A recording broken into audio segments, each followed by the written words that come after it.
اور ایک وہ آدمی ہے جو اپنے پانچوں کو ٹخنوں سے نیچے رکھتے ہیں.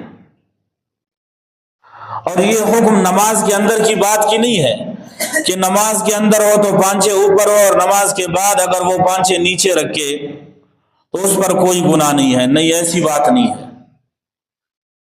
ہمیشہ جو لوگ چلتے پھرتے ہیں اور وہ کپڑا جو اوپر سے نیچے کی طرف آتا ہے، خواہ وہ قمیص ہو، جبہ ہو، خواہ وہ شلوار ہو یا دھوتی ہو، لانگ جسے ہم کہتے ہیں، جو اوپر کی طرف سے نیچے آتا ہے اس کو ٹخنوں سے نیچے رکھنے کی گنجائش نہیں ہے. ما اسفل من الکعبین من الازار فی النار. جو اس طرح کا عادی ہے اس کی مغفرت نہیں ہوگی.